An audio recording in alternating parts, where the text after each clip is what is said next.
Everybody, and welcome back to another episode of Dialing In. Today we're going to talk about an effects model we've had in the Helix for a while now that has been quite popular, and that is the Kinky Boost. The Kinky Boost is a model of the xotic EP booster. Now, some folks just look at this as a boost overdrive pedal. It's under the overdrive or distortion category within the Helix. I wouldn't really call it an overdrive distortion pedal, and for good reason, but there may be something that you didn't realize about the Kinky Boost and how it relates to another model that we have in the Helix. A lot of you will know from watching my channel that I'm a huge fan of the transistor tape delay, which is a model of an Echoplex EP3. You might ask, what does that have to do with the Kinky Boost?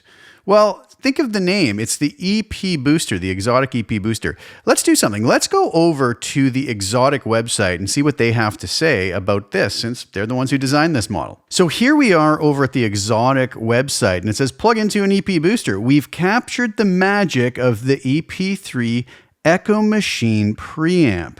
So what it seems is the EP booster is actually getting rid of the delay echo engine from the transistor tape or the Echoplex EP3 and just harnessing the tone or trying to recreate the tone of just the preamp part of it. So we're not going to get any echo out of it, but we are going to get some push or some drive from the preamp part that we can maybe use to drive an amp into a different type of saturation. If we scroll down, it says, the magical EP3 captures the celebrated tones of the world's most famous players. The EP booster, great tone starts here. And as we scroll down some more, so good you'll always leave it on. That's pretty interesting. What do the tones of renowned guitarists such as Jimmy Page, Eddie Van Halen, and Eric Johnson have in common? They all use the legendary Echo Machine EP3 as a preamp.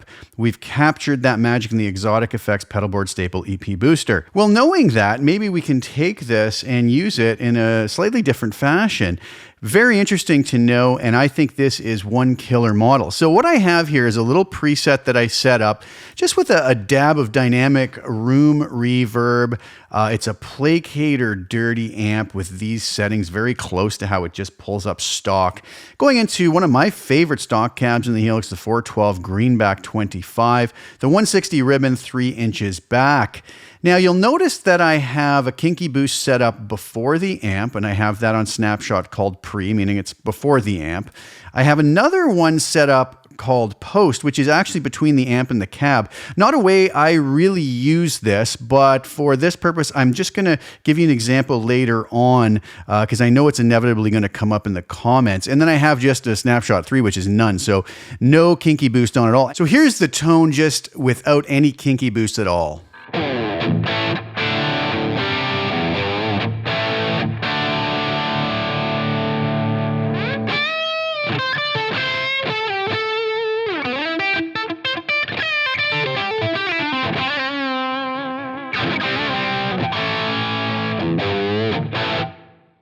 Okay, nothing wrong with that. I really like it a lot.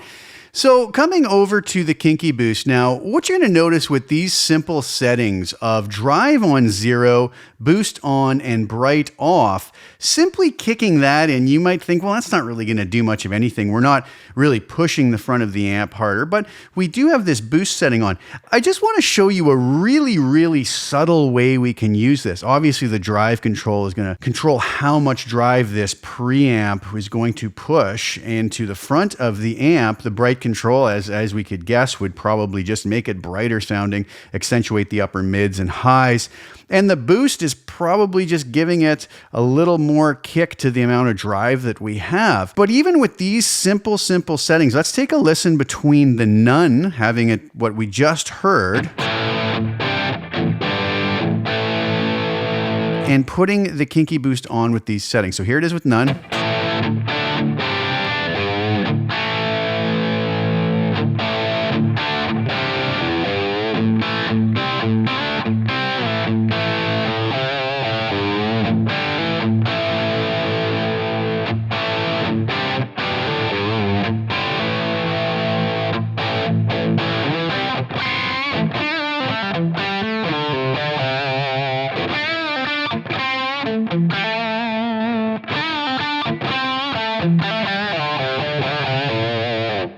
An extremely subtle effect, but I find it quite noticeably different in a very good way. And it's interesting that the xotic folks described it as sort of just leaving it on all the time. Now, obviously, we could have this on different settings. Let's see what this sounds like when we turn the boost off.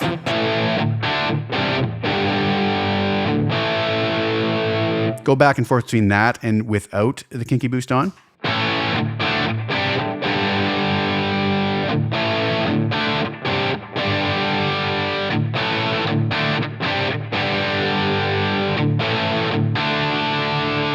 I still think it does something even more subtle, but it still adds a certain something that I really like. Let's turn that boost back on. Now, what happens when we start adding in more drive?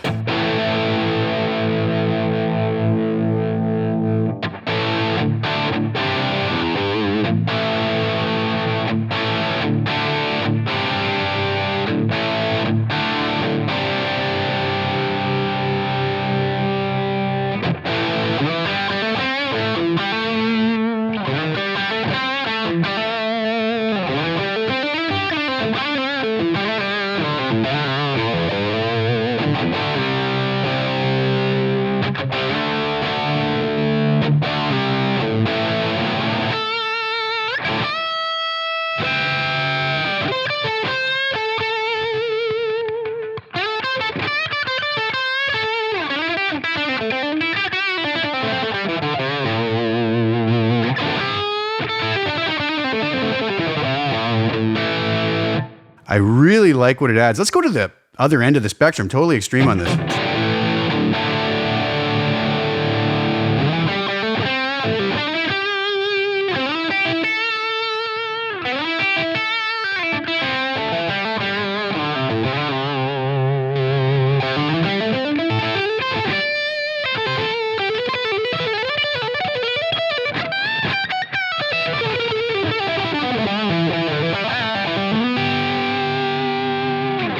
Even at those extremes, it still is very usable. So it's really be up to us, and depending on what amp we're using it with and what we're trying to accomplish, where we're going to want to set that. But let's go with the 10 on the drive and with the boost on.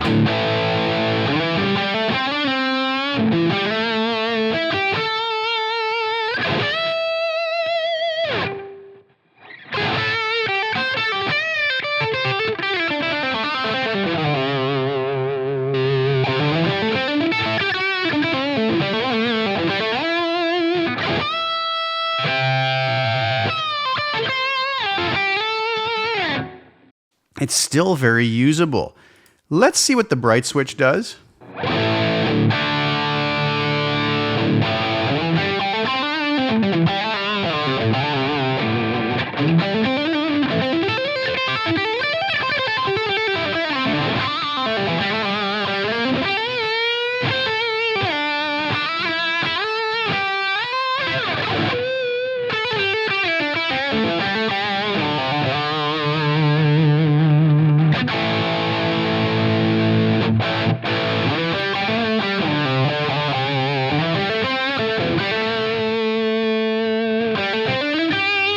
So it does exactly what we would expect it to do. So let's go back to our original settings here. We'll turn the bright on like that. Compare that to without the Kinky Boost.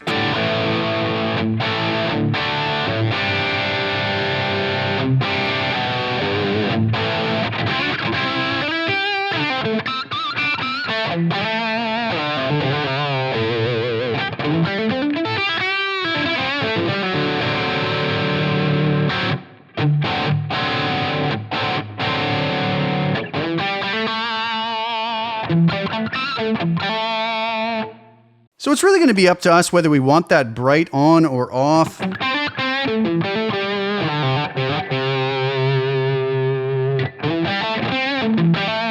Maybe a little more modern sound with it on, and with it off, a little more vintage sound.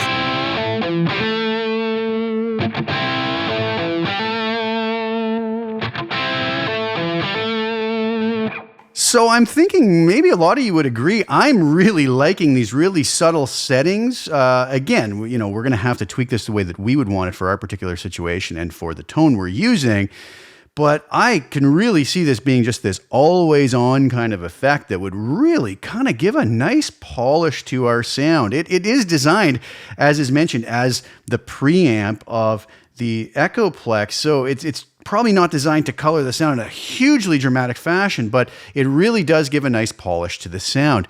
Now, you might be asking why I have another version here where I've called it Post, and I have it between the amp and the cab. There's been a lot of talk on the internet and forums and some videos where some folks really enjoy putting it here and really like the sound of it.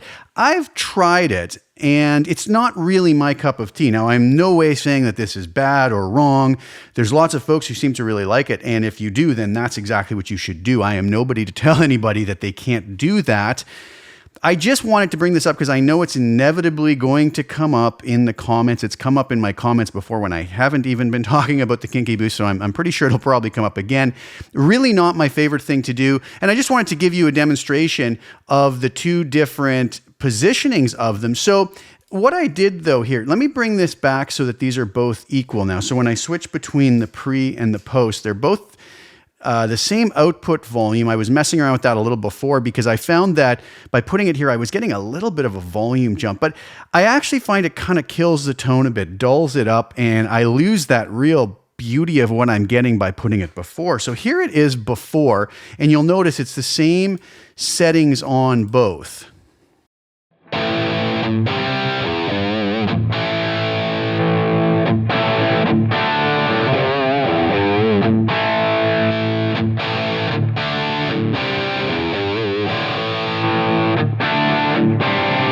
I just find there's a slight volume jump there, and that might be what is giving people the impression that it's better sounding maybe. Let's try that again with a slight volume drop when we switch to that. So here's the pre.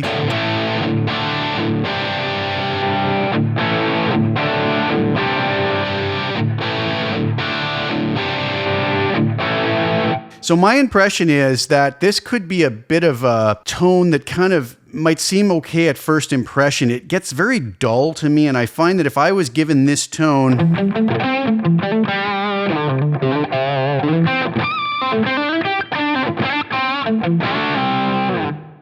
in a mix, I would want to automatically take some of the mud out of that and brighten it up. I don't really find it would sit really nice. It's very dull. I mean, it has a smooth tone to it, and maybe some folks are trying to kind of recreate kind of that sort of quote-unquote amp in the room feel with it. And like I said, if this is working for your situation, then please do not change it. There's absolutely nothing wrong with doing it this way. Just for my personal taste, I probably wouldn't do it just because of the reasons I'm mentioning here. I like that the pre-version here before the amp sounds more finished and polished.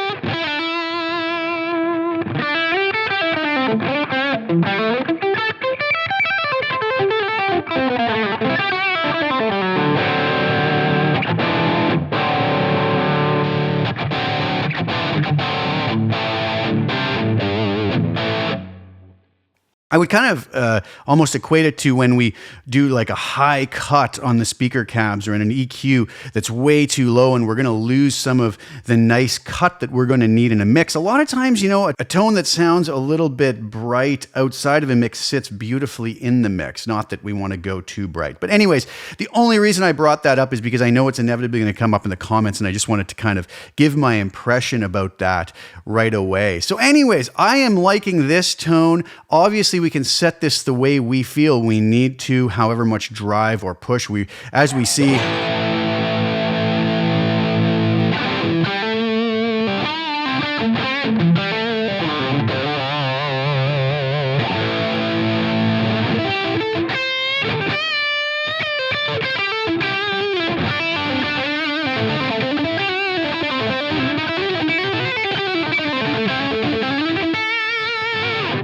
Even at these sort of extreme settings, it sounds amazing, and even at these very subdued settings.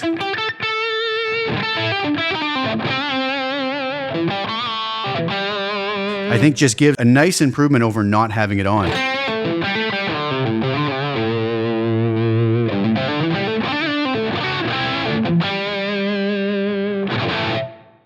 So what did you guys think? I don't know how many of you actually realized that the EP booster was actually trying to model the sound of the Echoplex EP3. Very interesting little tidbit, and kind of makes us think about it a little bit differently. But I think you can see that it's a very simple effects block, but very powerful, and we can use it at almost any setting. And depending on what we're trying to accomplish, it can really give us a nice little polish and a nice little edge to our sound that maybe we would have had a hard time getting before. So I hope that was helpful. I hope you guys enjoyed that. Please like the video and share it with anybody who you think would get some use or enjoyment out of watching it.